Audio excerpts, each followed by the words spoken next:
if you look at it from within the educational context, then personal data can include or typically include students' name, right, email address, their date of birth,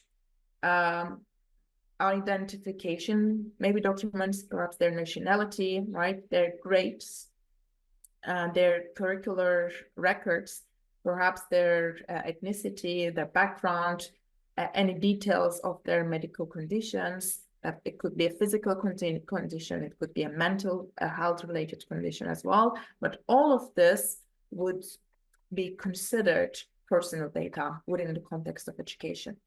And as the education is getting more and more coupled with digital education, or digital technologies, because we use them more and more often in education, we leave a high amount of data online, and therefore the education becomes data intensive. And that's why I think, and we think, it's getting increasingly more important how the personal data is being handled.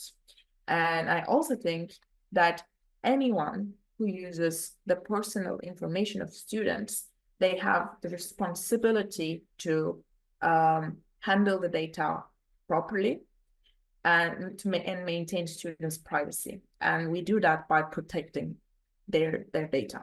Okay.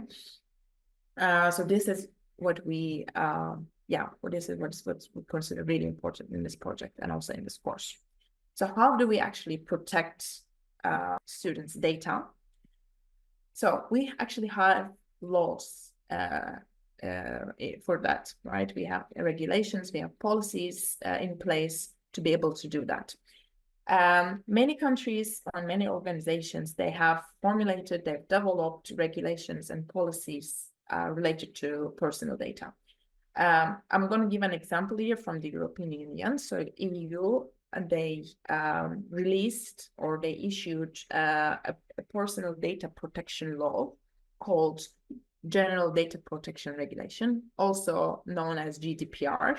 So this is actually how most of the time people call it, just GDPR. So if you ever come across someone, like if you ever read GDPR, if you ever come across someone calling this GDPR, this is what they're referring to. This is the law they're referring to. And this is, in fact, one of the strictest, perhaps the strictest data privacy law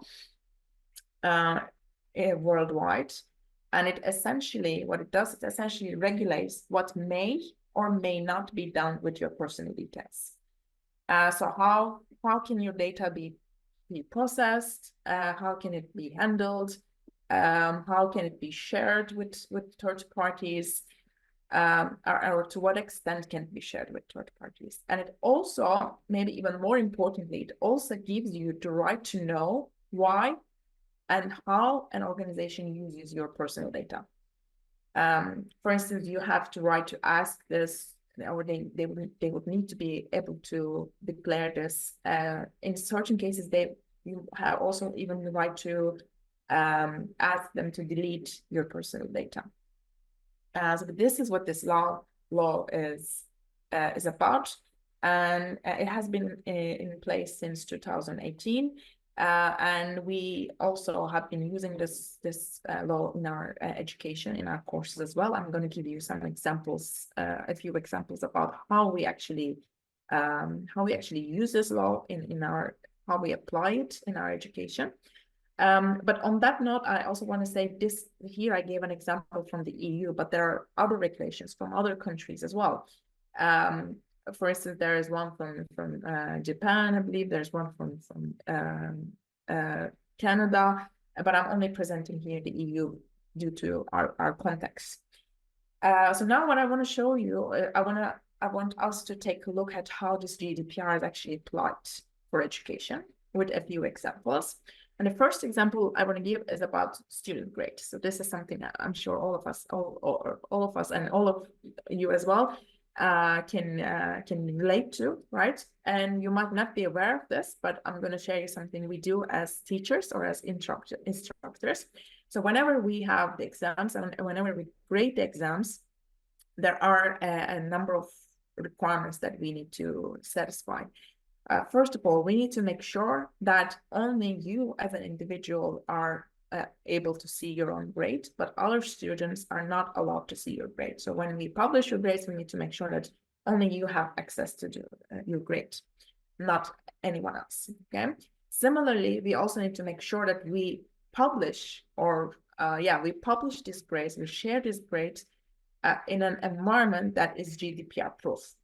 That means that we're not able to just use any platform to be able to show you or to publish your grades. It needs to be approved by our university and needs to be checked by our university beforehand so that they give us like the go, and then we can only do it on these platforms.